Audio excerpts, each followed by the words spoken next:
Good day everyone! So today, update nyo ko, pamatiin nyo ko nga i-share kag i-recite ko sa inyo ang about sa Rule 117 Rules of Court. So, in this presentation, I am going to discuss all about motion to quash. Okay? By the way, I am Jofel Ceveles, a 4th year criminology student at San State University of Northern Negros here at Escalante Campus. So, ano gid man ang Rule 117 or motion to quash? So, it is primarily gaprotekta sa mga constitutional rights sa atong mga akusado. Okay?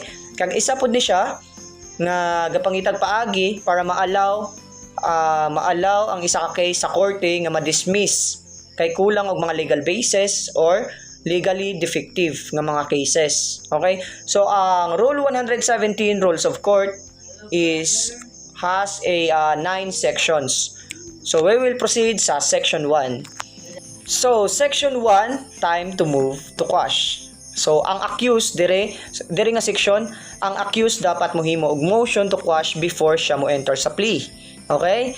Kung dili niya buhaton, so, ma-waive ang iyahang right except sa mga grounds nga ini mga mention ako. So, ang isa, lack of jurisdiction. Number 2, double jeopardy or the facts charged do not constitute an offense. Okay? So, mao na siya ang Section 1 sa Rule 117 Rules of Court. Section 2, form and contents.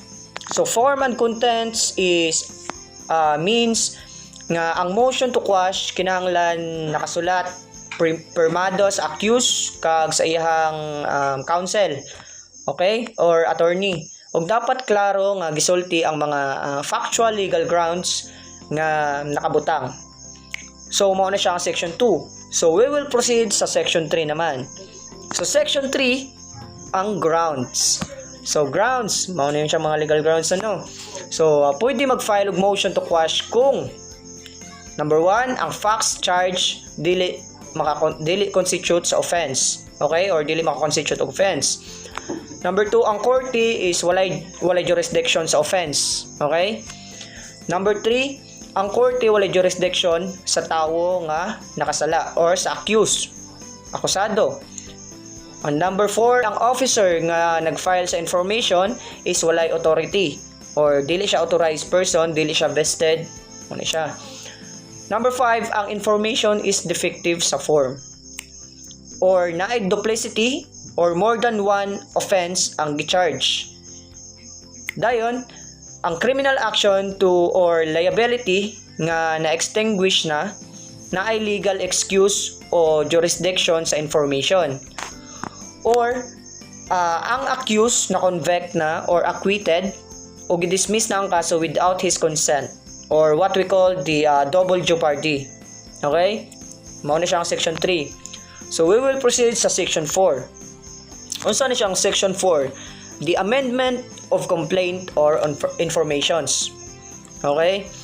Kung ang defect pwede makorek or ang korte pwede mag-order nga i-amend ang complaint or information kaysa i-dismiss dayon. So, mao na siya. Pwera i-dismiss, pwede pa na siya i-amend. Okay. Section 5, effect of sustaining the motion to quash. Kung mag-grant na ang motion, ang kaso ma-dismiss. Pero pwede pa mag-file og bagong complaint or information. Gawas kung barred na by double jeopardy ang kaso. Okay? So, we will proceed sa Section 6 of the Rule 117 Rules of Court. So, Section 6, not a bar or not a bar to another prosecution. Kung gigrant na ang motion tungod sa lain nga rason gawas sa double jeopardy, di ba naka-mention sa Section 5. Ang prosecution pwede pa na mag-refile sa corrected information. So bali i-correct na lang ang information then mag-file og bag-o nga complaint. Okay? So we will proceed sa Section 7, the double jeopardy. Kung ang usa ka accused na arraigned na or naka-pleaded na kag nakasugod na ang trial, so dili na siya pwedeng prosekutuhon pag-usab or i-prosecute pag-usab or balik sa parehas nga offense niya, parehas niya nga sala. Okay?